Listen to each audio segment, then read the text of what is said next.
good morning sa lahat. Pakibati nga ang inyong mga katabi. Good morning yan. So, first of all, I honor God and thank God for this opportunity that I stand here today, and also want to thank our pastor, Pastor Alex and Pastor Doms, and our church leadership, yung mga elders po, for trusting me with this part of Integrity series.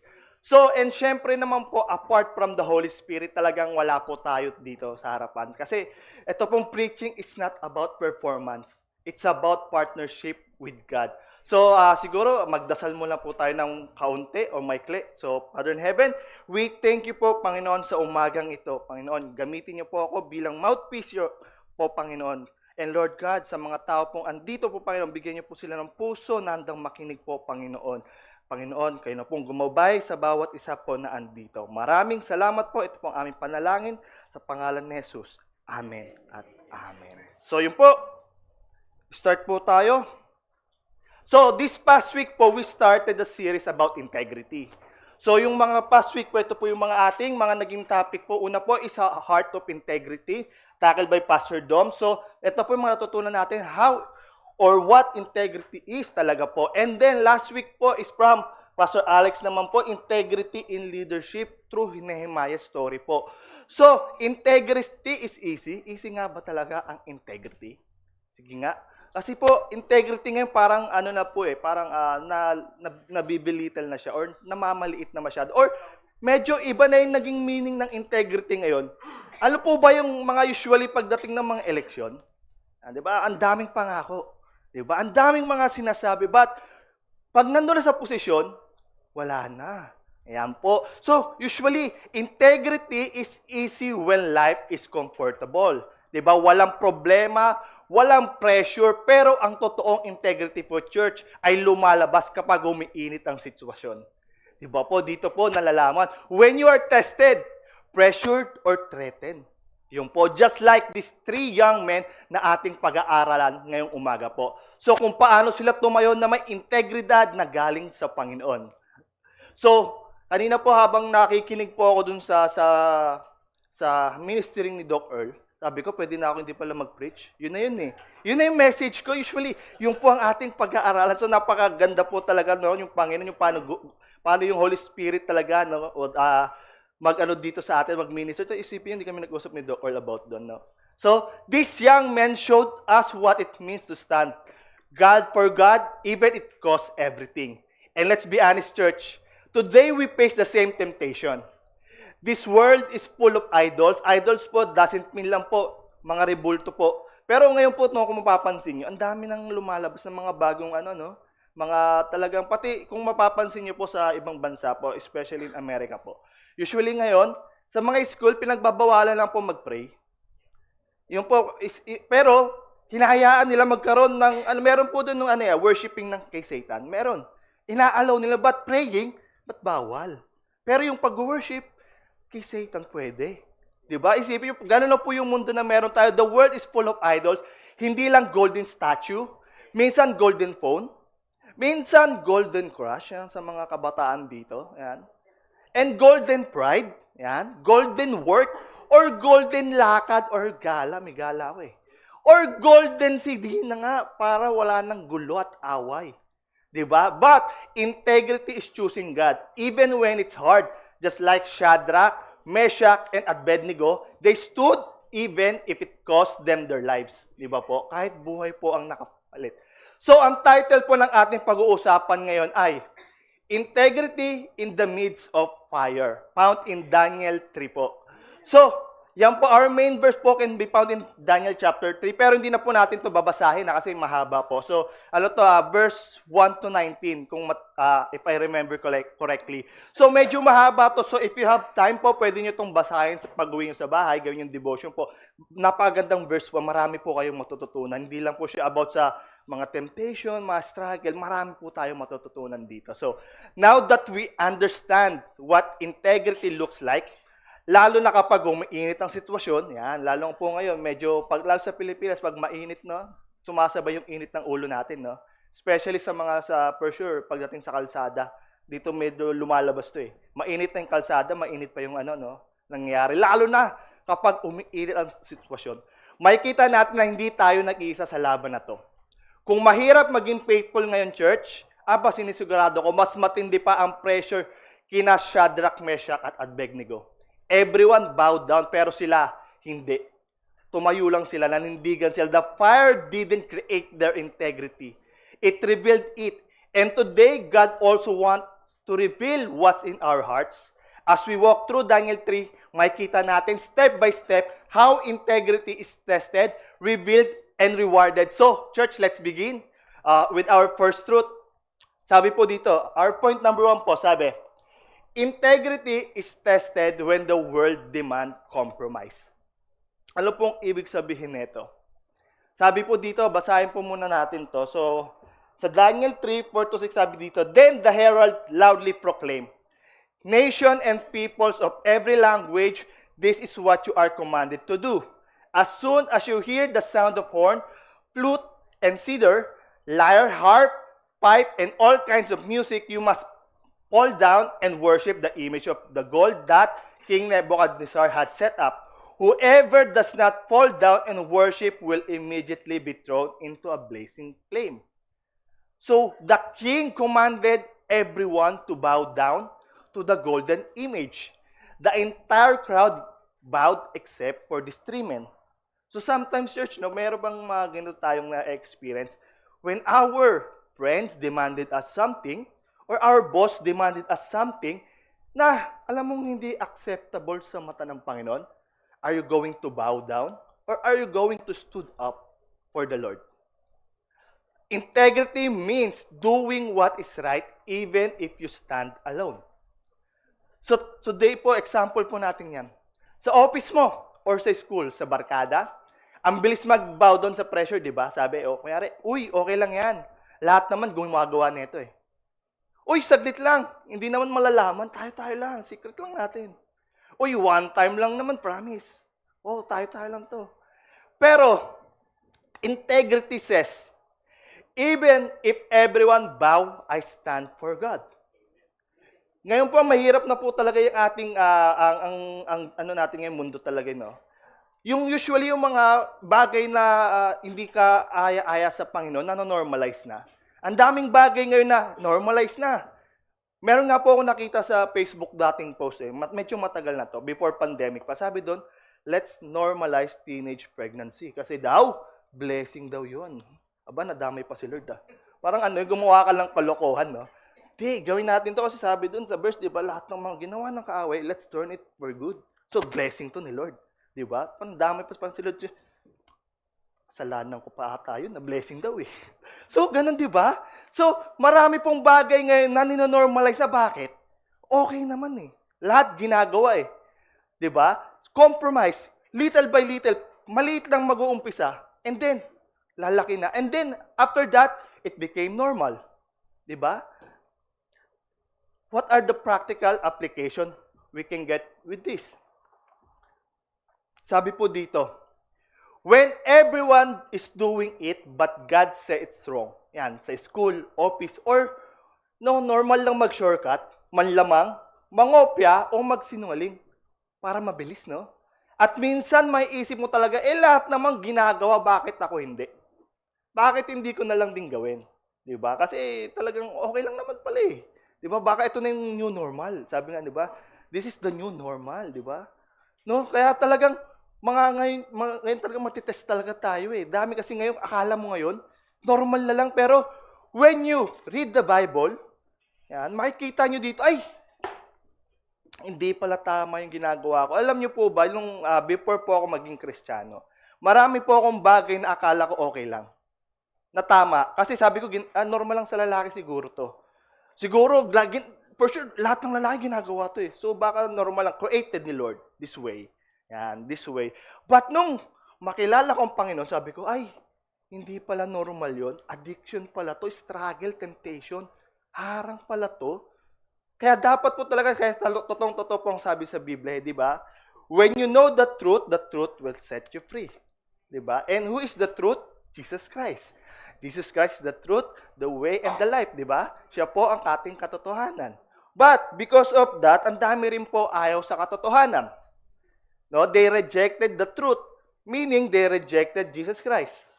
So, remember po, church, pag kayo po, sinabi niyo po yung katotohanan sa mga kaibigan niyo, huwag kayong matakot na, bakit reject ako? Because hindi kayo nire-reject nila. Si God po ang nire-reject nila. So, another practical application po, din natin makita dito, is when friend pressure you to blend in. Ito po. Diba? Na, ayun nga, okay lang yan. May outing, may party, yan, may trip na alam mong may compromise. Yan, talagang, ngayon kasi may pero may party kaming atinan eh. Ano yung mas pipiliin mo sa dalawa? Wala namang mawawala, chill lang, isang beses lang. Wala namang makakalam, tayo lang, di malalaman ng boss mo. Uy, di malalaman to. O, huwag ka mag-alala eh. Mismo, minsan yung boss mo pa yung sa'yo, no? Magko-compromise. Hindi, sa atin lang to, ilagay mo ganito yung budget. Tapos, ito, ganyan. Then, in end up, wala, tapos. No? Wala namang makakita. Yan. At kapag hindi ka sumama, ikaw pa ang tatawagin ng weirdo, KJ, banal-banal lang kayo, mami, lumagpas ka na sa langit. Di ba? Baka ikaw pumalit sa Diyos. Yung bang plano mo? So, yun, pero, integrity says, I'd rather disappoint people than disappoint God. Pili lang po kayo. Sino pong gusto niyong piliin sa dalawa? Yung tao o ang Panginoon? And pangatlo po, when social media normalize sin. Ito po yung sinasabi ko kanina. Usually, social media is very powerful tool na ngayon, di ba? Napaka-powerful po ng social media ngayon. Ang mahirap pa ngayon, uso na yung AI. Ang dami nang kumakalat, ang hirap nang malaman kung totoo yung pinapanood mo, yung balita, o hindi. Or fake ba, di ba? So sometimes, talagang pag wala ka, di mo alam yung truth, ang dali mong maloko. Ay sabi dito, merong may virus na bago. Ikaw ngayon, takot ka, hoard ka ngayon, binamimili mo lahat ng mga paninda sa tindahan ngayon. And then wala namang pala, fake naman pala, in the end, bulok lahat ng pinamili mo, nasira. So ngayon, sa feed natin, normal ang cursing, bashing, exposing, and flirting. Yan. Dati naalala ko nung nakikipag, nung panahon ko, text lang Yan, text. GM, yan. Pero ngayon, grabe, no? Merong, dalawa lang sila nagka-chat niya, pero gumawa pa ng GC. No, para magtago. Pwede ba yun? Ang GC, tas dalawa lang sila. Ang galing, no? Pwede yun, no? Dalawa lang kayo. Ba't di lang kayo nag-PM sa isa't isa, no? Nag-GM, nag-alo pa kayo, no? May group message pa kayo. So, minsan, trending, parang okay na rin. Trend naman it's a trend. Yan, yung party-party ngayon, okay na yan. But, integrity says, I don't follow culture. I follow Christ. And pang-apat po, di ba? Sabi din dito, when honesty costs you something. Kunyari, nagkamali ka sa cashier. Ay, sobrang sukle. Pwede mo namang sabihin na, uy, blessing ni Lord. Uy, thank you, Lord. Sakto, pinagpipray ko, kulang ako ng 50 Sakto, sobrang 50, no? Uy, may nakita akong gamit nasa church ako. Baka ito na answered prayer ko, cellphone, iPhone, bago, okay, fully paid. Blessing ni Lord. Pero, when integrity says, no, baka testing to ni Lord. And you give it back, no? And when compromise seems small, ito po. Lahat po ng bagay sa maliit na gumpisa. Diba? Before you do sins, naisip mo muna to. Bago mo gawin, tumatakbo to sa isipan mo. Kaya di mo pwedeng sabihin, dinimonyo yung kamay ko, gumalaw. Hindi pwedeng ganun na bago mo pagawin, siyempre may isip mo muna. So, white lie lang naman. Maliit na cheating lang naman Shortcut lang, hindi naman crime. Peso lang naman yung ninakaw ko, yung sa billion small compromise create big crack in integrity. Yung mga nagnakaw ng billion ngayon, for sure nag-umpisa sa maliit, ay hindi nahalata. Hanggang lumaki. 100,000. Uy, hindi nahalata, lakdagdan pa natin. 500,000. Uy, hindi tayo nahalata, dagdagan pa natin. Hanggang umabot ng billion. Diba? Hindi porke maliit ay okay lang. Tandaan nyo, kahit maliit yung kita kayo ni Lord, kahit itago nyo yung kita kayo ni Lord, naalala nyo po yung isa po sa Biblia, yung nagtago siya, si Jonah, nagtago siya sa Panginoon. But kitang-kita pa rin siya ni Lord, akala niya matataguan niya si Lord talagang tumakas pa siya no? Pero, kita pa rin siya ni Lord. Ganon din po tayo. Pang-anim po, when your values are questioned. Talaga ba? Sinabi ba yan sa Biblia? Saan makikita yan? May magalong ba? May kalakabanggit? Saan makikita yan sa Biblia? Or, napakahuli mo naman masyado. Magpakano ka naman? Medyo babaan mo. Masyado ka nang umaangat eh. Baka kunin ka na ni Lord niyan. Oh, sometimes people will say, grabe ka, masyado kang righteous. May mga ganyan ba kayong kilala? Sabi, pa-spiritual ka masyado eh. Pero minsan hindi naman tayo pa-holy, di ba? Pa-faithful lang. Kasi talagang ang holy si Jesus Christ, no? Tayo ay talagang sumusunod lang sa Kanya. Napapasa lang sa atin yun. So, integrity stand even when mocked. So, compromise, church, is easy because everyone is doing it. But integrity, church, stands even when it feels lonely. Kahit mag-isa ka lang po. Mas okay na po yun yung naiiba ka. Isa pagdating ng, alam mo niya, pag mimit kay Lord, ikaw yung mag-isa dito. Anong pili ka? Mag-isa ka ngayon dito, later on, ikaw mag-isa dito pag nagkaroon ng rapture. Ano mas gusto mo? Diba? So, ask yourself, church, sino ba talaga ang sinusunod ko? Word o word? Ang mundo ba o ang salita ng Panginoon? Kung sa una po, church, integrity is tested by pressure to compromise. Sa pangalawa po, mas tumindi pa. Minsan, hindi lang pressure ang kalaban natin, may threat na. Sa Daniel 3, hindi lang sinabi ng hari na bow. Sinabi niya, bow or burn. Pinapili niya yung tatlo. And here we see that the real integrity doesn't just survive pressure. It stands firm, even in danger. Let's go to our second point. Integrity stands firm, even when there's a threat. Ito po sabi sa Daniel 3:14-18, medyo mahaba po. So, to save time, hindi ko na po siya babasahin. So, sabi po ni King Nebuchadnezzar, bow or burn. Pero alam niyo po ba ang maganda dito? Ang sinagot ng tatlo ito. Ang sagot ng tatlo, our God is able to save us. But even if He doesn't, we will not bow. Their loyalty wasn't based on outcome, but on God's character. Even if faith versus only if faith. Yan po ang nangyari. So, ano po ibig sabihin nitong even if faith versus only if faith? So, ito po. Even if faith says ganito po. Even if faith is unconditional faith. Even if God doesn't answer the way I want. Even if things don't go my way. Or even if the miracle doesn't come, I will still trust the Lord. Ito po yung even if faith. This is a mature faith. Pangmatagalan siya, hindi pang seasonal sale. And seasonal sale, di ba? Usually, Pasko na naman, may sale na naman. But this faith, hindi lang pang every Christmas holiday. But every part or every season of your life. Hindi lang pang Christmas season. Next po, only if faith. Ito po yung only if faith. Only if faith is conditional. Yan. I will obey only if life is easy. Ay, ano bang mapapala ako doon? Pag sumama ba ako dyan sa mission team na yan, anong makukuha ko? May allowance ba yan? May pagkain? Yung lugar, may aircon ba doon? Baka mainit eh. Di ako pwede, maano yung skins ko eh. Medyo ano yung skins ko eh. I will praise only if I'm blessed. Ay, i-bless mo muna ako, Lord. Ang tagal ko ng Kristiyano. Siya nga, bago lang to. First time ko lang nakita to. Meron kagad blessing. Ba't ako ang tagal ko? Magti 10 years na ako eh. 10 years ka na nga sa church, pero talagang sinasabuhay mo ba yun? Medyo may mga ganung tao, ang tagal lang sa simbahan, pero walang nagbabago sa buhay nila. I will serve only if convenient. Yan po. Convenient ba? Ay, ayoko mag-volunteer dyan, labas na naman. Dito na lang ako. Andito, puro kainan dito eh. Ay, dito ako sa cell group na to, maraming kainan dito eh. Doon sa cell group namin, boring eh. Walang pagkain. Tapos yung ano pa, laging parang kala mo pastor, laging nagpipitch ang haba, 2 hours.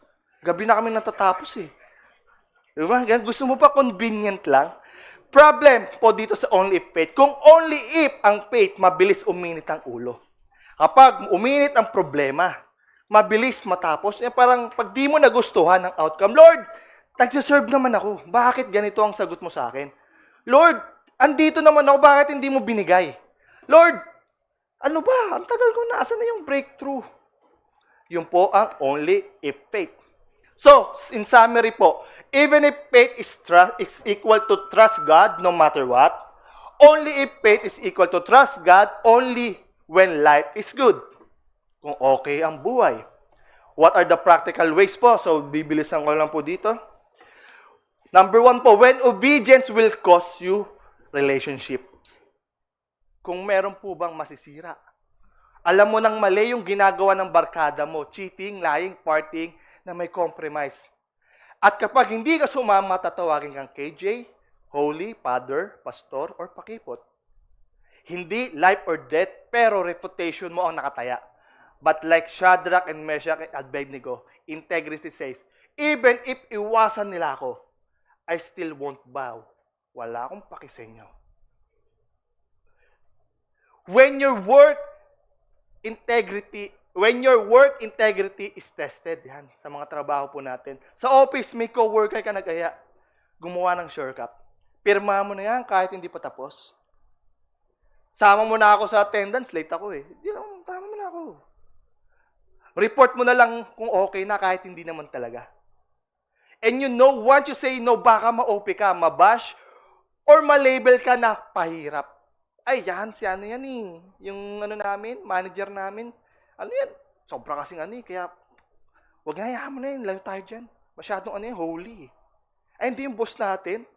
Wala eh. Gate yun eh. Kasi, holy masyado eh. Masyadong righteous eh. Parang gustong pumalit kay Lord eh. But integrity says, even if mabawasan ng pabor, hindi ako magko-compromise. I will stand with the Lord. When doing the right thing may cause conflict, sometimes choosing to obey God create tension. Like confronting a friend na may maling ginawa. Ang hirap nito, no, yung may kaibigan ka nakikita may mali, or kakilala, or family member. Pero ang hirap, no? Ang hirap sabihin kasi bakit? It will, magkakaroon ng away, or tension sa pamilya, or kaibigan nyo, sa friendship nyo, or sa office nyo, or sa school nyo. May tension, meron di pwede yan, bawal yung ginagawa natin. Di ba? Kapag tayo tumayo, minsan ikaw ang pag-uusapan. Pero, integrity say, even if hindi nila magustuhan, I will still do what is right. When purity is tested in a relationship, your boyfriend, girlfriend says, kung mahal mo ako, prove it. Wow, prove it. Ilang taong ka na? 13. 13 years old. Prove it ka pang nalalaman, 13 years old. At kapag hindi ka pumayag, sabihin, ayaw mo ako, baka may iba ka na. Ay, grabe. Demanding. That's emotional pressure and a threat rolled into one. But integrity says, even if iwanan mo ako, kaya niyo ba sabihin yan? Sige, iwan mo na ako, wala akong pake. I will honor God. When your faith is mocked, yan, madalas po natin maranasan, yung pagtatawanan ka, ayan na si Father. Ito po, madalas ko pong ma-experience to sa school. Ayan na si Father Mel. Sabi ko, Father talaga, pwede bang pastor na lang? Siyempre, sinasakyan ko yung biro nila. Pero, alam niyo po, maganda po dito, isa po sa tested ko po dito, is one of my testimony po. Siguro, yung nag-aaral po ako dun nung college school ko po, sabi ko kay Lord nun, alam na ito ng ibang mga YA kasi lagi ko nakikwento. Sabi ko kay Lord, Lord, makapasok lang ako sa school na to. Promise, Lord. Hindi ako gagraduate dito, hindi ako makapag-share. Pero inabot ako ng 2 years, wala pa ako nagagawa. Wala pa ako nasisharean. 2 years na lang gagraduate na ako, 4 years kasi. And then, merong nangyari. May isang lumapit na kaklase. Yung kaklase ko is member siya ng LGBT, ABCDQ. Basta marami. Daming letters na eh. Member siya noon. Lumapit siya sa akin. Sabi niya, Kuya Mel. Yan, medyo malanding boses yan. Kuya Mel tawag sa akin kasi medyo matanda na ako sa akin ng 3 years. Dahil pang ilang college school ko na siguro yun. Pang 5 na siguro. So, pang-apat precisely siguro. So, yan, hindi ko na maalala. But yun, sabi niya, Kuya Mel. Sabi ko, bakit? Parang may kakaiba sa'yo eh. Sabi ko, tapos napaganon ako. Mabaho ba ako? Naligo naman. Ba, hindi yung Kuya Mel. Sabi, ano yun? Sabi, parang may kakaibang aura sa'yo na something na ang hirap explain. Pero parang, ang sarap mo kausap, Kuya Mel. Sabi ko, ganun ba? Sabi, buti na lang, no? Kasi di ako mahilig makipag-usap pag di ako inausap eh. Hindi kasi, Kuya Mel, parang never pa tayo narinig magmura. Tapos yung mga kaklase natin, parang iba yung trip mo sa trip nila. Parang di kita ma-distinguish. Sabi sumanong siya, anong religion mo? Ayan, gumano na siya. Eh sabi ko, it's not, parang na ano ako eh, ano ako doon na, parang na shock ako sa tanong, nabigla, sabi ko, hindi, ako born again Christian, but hindi naman about religion, it's about more on relationship with God ang importante. So yun, and to the point po ng every day na papasok ako, lagi siyang lalapit, magtatanong. Yung mga question niya talaga, alam mo yung klaseng question ng member ng LGBTQ na hindi Christian, Kuya Mel, virgin ka pa. Mga ganon. Gulat talaga ako. Sabi ko, syempre, I'm honest. Sabi ko, syempre, di naman ako pinanganak na holy, pero virgin pa ako. Baka isipin, hindi po, wala po. Pero, yung other question, sabi niya, Kuya Mel, ginagawa mo ba to? Kuya Mel, ganito ka ba? Sabi ko, syempre, di naman ako holy nung pinanganak akong di naman ako si Jesus nung pinanganak ako, na banal kagad. Hindi, syempre, lahat yung mga pinaggagawa ko rin. Ang never ko lang talaga ginawa, yung premarital sex and mag-drugs. Inom. Hindi rin, inom isang beses, pero kahit lasa, hindi ko nagustuhan. After nung high school ako, tinigil ko na. So yun, and to the point, na nagkaroon akong cell group doon, every break namin, may 2 hours break kami, meron kaming cell group, dumami. Hanggang naging circle of buong classmate ko. Pupunta sila doon, naging parang session namin, itanong mo kay Kuya Mel. May tanong siya, Kuya Mel, pwede ba to gawin? Nasa, ba to? Yan. Naging ganun session, parang maging Soriano yung datingan ko doon. So, ganun po. And to the point po, may mga, prayer of salvation, may mga napag-pray po ako doon, may nailapit po tayo sa pao. And ang maganda pong balita doon is yung mga iba po nag-chat. Nung binabasa ko, sabi nila, Kuya Mel, na po ako, leader na po ako dito sa church na ganito. Nag-share na po ako ganyan. So, sabi ko, talagang, when you stand in your integrity, may kita kahit di ka mag-share. Alam mo ba, leader ako eh. Kahit hindi mo gawin yun eh. Your testimony can prove it. When you have integrity, makikita nila. Parang yung nangyari kay, di ba, kay Moses, nung pagbaba niya, di ba, tarang glow na glow siya eh. Di ba, glow na to the point hindi siya makita ng mga tao. So, ganun po, church. Kahit minamak kayo, tuloy lang. Kahit pinagtatawanan kayo, tuloy lang. Kasi integrity said, even if pagtawanan ako, I will stand for Jesus. When doing right will cause you comfort. May pagkakataon na kailangan mong tumayo sa tama. Kahit alam mong mas convenient na sumunod na lamang sa lahat. Kasi ang hirap maging iba no? Mahirap yung parang ikaw na yung mag-isa or ikaw yung naiiba. Ang hirap eh. But integrity says, church, even if uncomfortable, I will choose to obey God. Integrity is just tested.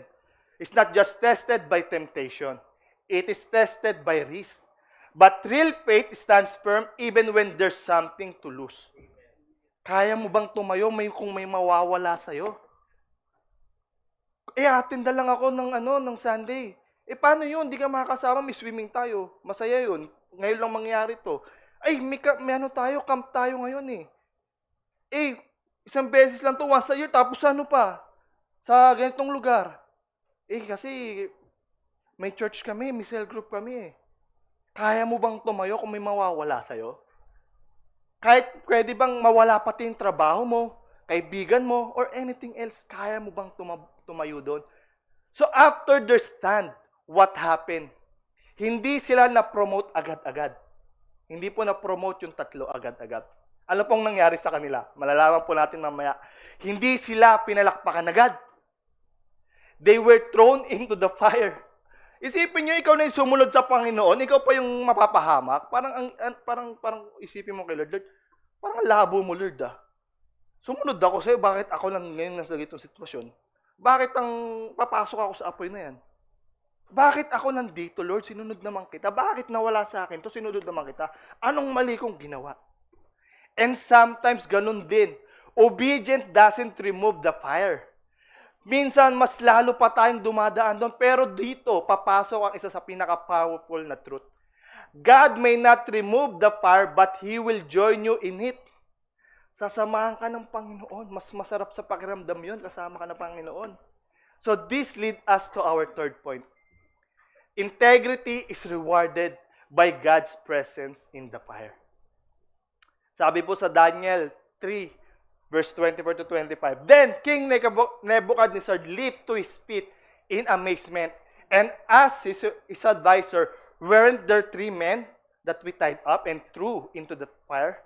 They replied, certainly, your majesty. He said, look, I see 4 men walking around in the fire, unbound and unharmed. And the fourth looks like the son of the god. So when the king looked into the furnace, he saw 4 men. Shadrach, Meshach, Abednego, and the son of God. The fire didn't burn them. Only the ropes. Kung ano yung bumagapos sa kanila. Yun lang po yung nasunog. And sabi ko, makikita nyo dito sa verse, din sa story na to sa Daniel 3, miski yung amoy na sunog, wala eh. Hindi sila lang amoy sunog. Alam niyo yung mga parang pa nagplancha, tapos medyo naiwanan mo, yung ganong amoy. Uy, sunog na. Mga ganong amoy, wala. Kahit ganon, wala. Kahit yung sunog na buhok, wala. Parang fresh na fresh pa rin sila. So sometimes, God doesn't remove the fire. He joins you in it. Sasamahan ka po ng Panginoon. Kung meron po tayong nararanasan na init ngayon sa buhay natin, problema, temptation, parang, Lord, ang tagal ko nang dumadaan sa ganitong problema, bakit parang wala ka pa rin? Lord, asan ka na? Parang naalala ko po dito yung isa sa favorite na poem ko. Kasi naging ako dati, nahilig ako sa magsulat ng poem dati, nung mga pandemic. Ang dami ko sinubukan nung pandemic, sobrang bored. Natuto ako mag-portrait, drawing, natuto ako magsulat poem. Ang hindi ko lang natutunan, kumante. Tito Ed, next time. So yun po, sabi doon sa poem, yung poem is yung footprint in the sun. Kung familiar po kayo doon sa footprint in the sun. Yung sabi doon, gist lang naman po, sabi doon sa footprint in the sun, may times na napansin niya habang naglalakad siya, 2 set ng footprints yung nakikita niya. Pero nung napansin niya, nung pagdating ng mga problems, struggle, bakit isang footprint lang daw yung nakikita niya? Ngayon, umiyak siya noon. Sabi niya, Lord, bakit ganun? Bakit nung masaya yung buhay ko, nakikita ko kasama kita maglakad? Pero bakit ngayon hirap na hirap ako, Lord? Bakit isang footprint lang yung nakikita ko? And then God answered, anak, hindi mo footprint yan. Akin yan. Kasi buhat-buhat na kita. Ganun po ang Panginoon. Sasamahan niya tayo, bubuhatin pa niya tayo. Ewan ko lang kung di niya tayong kayang buhatin sabay-sabay. Laki niya eh. Kayang-kaya tayo, kahit yung earth pa, ganun niya. Okay, kayang-kaya niya, di ba? So, ganun po. Church, what are the practical application we can learn from this? First, when we doing right, puts you in a difficult situation. Nag-choose ka to be honest, pero dahil doon, nagdagdagan ang trabaho mo. Na-OP ka o na-misunderstood ka. Pero kahit mahirap, ramdam mo si Lord giving you peace na hindi ma-explain. Hindi niya inaalis yung power, pero nararamdaman mo yung presence niya. When you're struggling but not breaking. Excuse me. May mga season na sunod-sunod ang problema. Family, finances, health, relationships. And you wonder, Lord, bakit sunog na ako? Pero somehow, may strength ka pa rin. May joy ka pa rin. May hope ka pa rin. Because God is in the fire with you. Parang may ganong explanation nun yan. Ang hirap eh. Parang may problema akong ito. Sunod-sunod yung, yan si Judith, no? Sunod-sunod pero pat may peace ako. Hindi ako natataranta. Kasi ang Panginoon kasama natin. When the fire burn your ropes and not you. Kadalasan sa pagsubok tayo mas lumalaya. Natututong magpatawad, natututong magtiwala kay God, at nagiging humble. Natatanggal ang pride, anger, or addiction. The fire didn't kill you. It killed the things that were killing you. Yun po ang ginagawa pagkasama natin ng Panginoon. When your trial becomes your testimony, yung akala mong magpapahina sa'yo, yung pa yung ginamit ni Lord para mag-share ka ng hope sa iba. Your pain become ministry. Your trial becomes influence. Your fire becomes your platform. Yun po, hindi ba sabi po sa salita ng Panginoon, kung ano yung ginawa ng kaaway sa ating di maganda, gagawin ng Panginoon yan para sa kaibubuti natin at ng kingdom niya. God doesn't always save you from the fire, but He will always save you in the fire. Your trial is not to destroy you, but to refine you. Ganun po, di ba, alam niyo mga espada? Para pag ginagawa siya, di ba, para ma-refine yun ng maigi, talagang sa mainit siya nilalagay, di ba? Para ma-form siya. And then para tumulis maigi, kailangan nasa apoy siya na mainit, sobrang init eh. God uses the fire to burn your bondage, not your identity. Your integrity becomes your testimony. Kung minsan ang prayer natin, Lord, remove the fire. Pero sabi ni Lord, anak, see you inside. Labo mo, Lord eh. Pero yun po talaga ang katotohanan. Minsan, akala natin wala siya, pero andun siya. Yung pala, bit-bit na tayo, no? Ikaw lang tong di nating sa likod, kung sino yung nakabit-bit sa'yo, o sino yung sa likod mo eh. Ang Panginoon po laging nasa likuran natin. Minsan, nasa unahan pa siya yung magiging frontline eh. So, ganun po. So, what are the practical ways? So, when doing right, puts you in the... Ay, hindi. Tapos na to eh. Nadoble ko yung PowerPoint ko, sorry. Tama ba? Hindi. Tama. When doing right, when you're struggling but you're not breaking. Yan. So, kadalasan, ang pagsubok, sa pagsubok tayo mas lumalaya. Natututong magpatawad, natututong magtiwala sa Panginoon at nagiging humble po. Yan po ang sabi ng Panginoon. So, feeling ko talaga na ulit yung PowerPoint ko. So, huwag kayong mag-alala dahil meron ako ditong backup. Buti na lang, andito ang aking phone. Yan. So, tama naman pala. So, number 4, when your trial becomes your testimony, yung akala mo magpapahina sa'yo, di ba? Becomes your ministry, becomes your influence, and your fire becomes your platform. Nasabi ko na lang pala kanina yon na nauna lang. So, God doesn't, pero parang bulik talaga yun, no? Ayan, yan. Tama na. Parang bumabalik eh. So, God doesn't always save you from the fire, but He will always save you in the fire. So, kapag nandun ka na sa fire, hindi ka bumigay, hindi lang pala ikaw ang binabago ni Lord. May mga matang nakatingin sa atin. Hindi na po mawawala yan, church. Ito po yung pinakamahirap bilang Kristiyano, yung mga matang nakatingin sa atin. Kasi bakit po? Buong buhay mo, ginawa mo sila ng maganda. Sumablay ka lang isa, anong maaalala nila? Yung mali, di ba? Kahit gawan mo pa ulit na maganda, yung sasabihin bumabawi ka lang eh. Alam, ikaw pa yung mapapasama. Bahala ka sa buhay mo, diyan ka na. Ganun ba sabihin natin? So, di ba?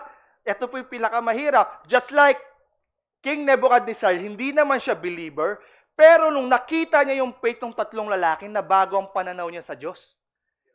Na iba po. And then, that bring us to our next point. Integrity doesn't just protect you, it influences others and brings glory to God. Integrity influences others and glorifies God. Ito po ang pinakamaganda po. When you stood up for God, hindi ka nagpatalo sa mga temptation. Ito po yung pinakamagandang reward. Yung mga taong nakatingin sa inyo, sa'yo, baka masave sila. Ikaw pa yung maging dahilan para lumapit sila sa Panginoon. Diba? Parang yan yung naalala ko sa klase ko na yon. Diba? Na siya yung lumapit. And then, their life changes. And all glory to God, diba? Hindi tayo yun eh. Ginagamit tayo ng Panginoon. So sabi dito sa Daniel 3:28 verse 30, Then King Nebuchadnezzar said, Praise be to God of Shadrach and Meshach and Abednego, who has sent his angel and rescued his servant. They trusted in him and defied the king's command and were willing to give up their lives rather than serve or worship any god except their own God. Therefore, I decree that the people of any nation or language who says anything against the God of Shadrach, Meshach, and Abednego be cut into pieces and their houses be turned into piles of rubble, for no other gods can save in this way. Then the king promoted Shadrach, Meshach, and Abednego in the province of Babylon. The king is a pagan king. Hindi po siya naniniwala sa Panginoon na meron sila Shadrach, Meshach, Abednego. Isang pagan king end up praising the God of Israel. Baka yung mga kaklase mo, workmate mo, employee mo, employer mo, kaibigan mo, baka ganito ang mangyari. Pag nakita niya, grabe to yung kaibigan to, kahit anong yaya ko ng inom, di ko mayaya. Grabe no. Kaya pala. Kasi ganito siya. Ganito pala yung Diyos na meron siya. Ayaw niyo po bang maging ganon? Na maging beacon kayo ng Panginoon? Your stand can change more than your life. Hindi lang po yung buhay niyo ang kayang baguhin. It also can influence your family, your workplace, your classmate, your entire group, and even a nation. Ikaw na hindi nag-compromise, minsan ikaw pa ang nagiging reason ng ibang tao to seek God. Kasi, na-experience ko doon sa kaklase kong ganito eh. Ganito yung buhay niya, kahit may problema, ang saya-saya niya eh. Parang hindi ko nakikita yung problema sa kanya, pero ang dami niyang problema pala. Gusto ko ma-experience yung ganun eh, yung joy. Na despite of the fire, masaya pa rin. Yung ganito yung kaibigan ko eh. Kahit punong-puno na ng doon sa namin, sa workplace namin, punong-puno ng corruption na, talagang kahit pagalitan na siya ng boss namin, ganun pa rin siya, stand out pa rin siya. Pero never ko siya nakitang na problema o natakot na mawala ng trabaho. Bakit kaya? Diba, church? These are the practical application we can take with this. When your sons inspire someone secretly watching. Minsan wala namang pumapalakpak sa'yo, di ba? Pero minsan may isang tao na nakakita ng faithfulness mo. And because of your stand, na-encourage silang lumapit kay God. Integrity is contagious. Nakakahawa po siya. When your consistency impacts your family. Hindi madali maging consistent sa bahay, lalo na kung hindi lahat Christian. Hirap nito yung pagbabawalan ka pa. Pag nagsimba ka dyan, itatakwil kita. Ayan. Pero every time you choose patience, kindness, forgiveness, humility, unti-unti, your life preaches louder than your words. Aba, parang kakaiba to. Parang bumait to. Ano kayo? Mukhang okay yung pinupuntahan niya. Sa compress ba yun? Yan. Sige, tuloy ka na dun. Aba, parang may nagbago sa kanya. Kala ko mapapasama siya lalo. Sige, tuloy ka na. And then to the point na, baka madala mo pa sila buong pamilya mo dito, di ba? Yung dating mga basher mo, ngayon supporter mo na. Di ba? When people ask about your hope, may times na sasabihin nila, bakit kalmado ka lang kahit ang gulo? Bakit hindi ka sumasama sa compromise? Siyempre, hindi po ako sasama sa compromise. Sa compromise ako sasama. Bakit iba ang response mo? Your integrity opens the door for your testimony. And when God uses your stand to shape a community, yung simple mong hindi ako sasama dyan. Yung pag-decline mo sa cheating, yung pagpili mo ng purity. When your obedience lead to someone's spiritual breakthrough. May mga taong hindi nakikinig sa preaching pero nakikinig sa buhay mo. Meron pong may mga ganyan, yung mga hindi nagsisimba. Pero, talagang ina-idolize nila yung someone. Baka gamitin din ni Lord yun. Diba? And your integrity might the only Bible they read. Yung buhay natin, baka yun yung Biblia nilang makita, no? Kasi God can use us, di ba? As a living testimony. Parang yung paano niya ginamit si Jesus, di ba? Nung bumunta dito si Jesus, siya yung naging way para makita ng tao paano mamuhay ng may integridad. Pinakita ni Jesus. So ngayon, dahil sa Proverbs, sabi nga kung nung pinag-aralan natin, 'di ba? Tayo sa Acts tayo yung continuation. 'Di ba? Tayo yung continuation. So tayo ngayon ang titignan ng mga tao. Pero bigla kang nag-compromise. Ay, di pala totoo 'yan eh. Kala ko pasimba-simba pa pala 'yan. Laging nasa simbahan. Daming cell group natin, pero ganun pala siya. 'Di ba? Dalawa lang po 'yan eh. Tayo yung pwedeng gamitin ng Panginoon para hatakin sila, or tayong gamitin ng kaaway para ilayo sila. Choose your battle. Our integrity may look small, but its impact is bigger than we think. God uses simple stance to create supernatural influence. So after everything, after the testing, the threat, the fire, and their testimony, ano nangyari? The same three men who stood alone end up influencing a nation.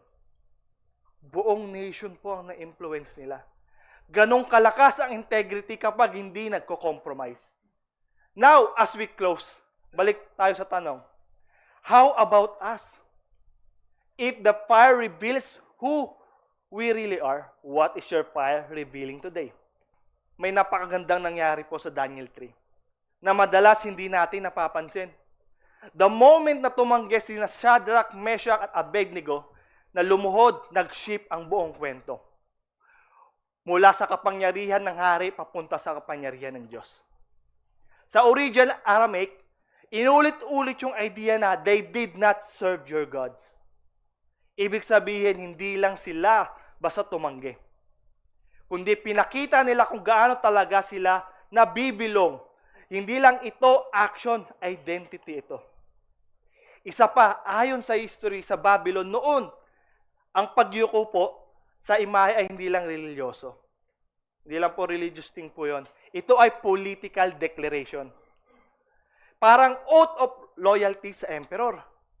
Ibig sabihin, nung hindi sila lumuhod, hindi lang sila di sumunod, sumugal sila sa buhay nila. Isinugal po nila ang buhay nila dahil decree po ito. Pero ito ang pinaka nakaka-bless na insight. Hindi sila pinangakuan ng Diyos na hindi dadaan sa apoy. But ang pangako niya, sasamahan niya sila sa loob ng apoy. Yung ika-4 na tao sa apoy po, nagpakita bago sila sumigaw. Bago pa sila humingi ng rescue. Ibig sabihin, ang presensya po ng Diyos, dumadating hindi lang pagkatapos ng pagsunod, kundi habang sumusunod ka. Ito ang totoong aral ng integrity. Ang taong tapat sa Diyos, oo, dadaan sa apoy. Pero hindi kailanman mag-iisa sa apoy. Kaya kapag pinili mong tumayo para sa tama, oo, mararamdaman mo ang init. Pero mararanasan mo rin ang Diyos sa pinakamalapit at sa pinakamalinaw na paraan. The fire reveals who truly belongs to God. Shadrach, Meshach, and Abednego didn't just believe in God. They trusted Him, even with their lives. God is looking for believers who will say, I will not bow. I will stand for Jesus no matter the fire. Pwede nyo pang ulitin to? Sabayan nyo po ako, church. Sabay-sabay natin sabihin, I will not bow. I will stand for Jesus. No matter what the fire. Amen and amen. Integrity is not tested in comfort. It is revealed in crisis. So church, let's remember what we've learned today from Shadrach, Meshach, and Abednego. Integrity is tested when the world demands compromise. Integrity stands firm even when there's a threat. And number 3, integrity is rewarded by God's presence in the fire. And lastly, integrity influences others and glorifies God. The question is, where is your fire? Will you compromise or will you stand? Will you bow or will you trust God even in the heat of the trial? Remember, even if faith is greater than only if faith. Stand firm, stand faithful, and let your life honor God no matter the fire is. So church, as we end po, church, pwede ba tayong lahat yumuko? Church, habang nakayuko ang ulo at nakapikit ang mga mata, gusto kong makinig ka with your heart, not just ears. Nasaan ang apoy mo ngayon? Maybe yung apoy mo, yung bagay na hindi mo masabi kahit kanino, Yung bigat na tinatago mo, yung temptation na paulit-ulit bumabalik, or your pressure na parang dinudurog ka na. Yung takot na baka hindi ka tanggapin ng tao kapag tumayo ka para kay Lord. Yung compromise na nagsisimula sa maliit, pero ngayon, parang unti-unti ka nang kinakain. Church, alam ni Lord lahat yan. Hindi siya galit, hindi siya lumayo. Actually, siya mismo ang lumalapit sa iyo ngayon. So today, church, God is calling you back sa integrity. Hindi sa pagiging perfecto, pero sa pagiging tapat. Sa pagiging surrendered sa Panginoon. Lord, ikaw ang piliin ko kahit masakit, kahit mahirap, hindi only if faith, pero even if faith. Faith na kahit umiyak, faithful pa rin. Kung ramdam mo sa puso mo na sinasabi mo, Lord, pagod na ako lumaban mag-isa. Tulungan mo akong tumayo. Tulungan mo akong maging tapat. Kahit may apoy, ikaw ang pipiliin ko. I want to invite you to pray this with me. Huwag mong hintayin yung katabi mo. Huwag kang mahiyang umiyak. Huwag kang matakot. This is between you and God. Kasi may 3 tao sa Bible, si Shadrach, Meshach, at Abednego, tumayo kahit sila lang. They stood. God met them in the fire. Kapatid, hindi ka sisirain ng apoy. Hindi ka iiwanan sa apoy. Doon mismo sa apoy, may Diyos na naghihintay sa iyo. So let's pray. Lord, salamat dahil pinaalala mo ulit sa amin na ikaw ang Diyos na kasama namin sa bawat apoy na pinagdadaanan namin. Palakasin mo ang puso namin para piliin ang integrity kaysa compromise, obedience kaysa convenience, at faith kaysa fear. Bigyan mo kami ng tapang na tumayo kahit walang ibang tatayo. Sunugin mo, Lord, lahat ng habits, attitudes, at compromise na hindi galing sa iyo. At i-refine mo kami hanggang makita mo ang image mo sa buhay namin. Puniin mo kami ng even if faith na magtiwala, sumunod, at nag-honor sa iyo. Kahit gaano kainit ang apoy, today we declare, hindi kami yuyuko. Tatayo kami para kay Jesus. Integrity is not proven in comfort. It's proven in fire.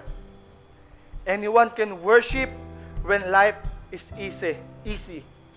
But true disciples stand even when the flame rise. Don't bow to the world. Don't bow to the pressure. Don't bow to fear. Stand for Jesus. Because the fourth man still walks in the fire. Ito po ang aking panalangin sa matamis na pangalan ni Jesus. Amen at amen. So as we end church, let me call the worship team and let's sing this song once again. Amen. We would like everyone to stand and let's sing this song as our declaration of faith.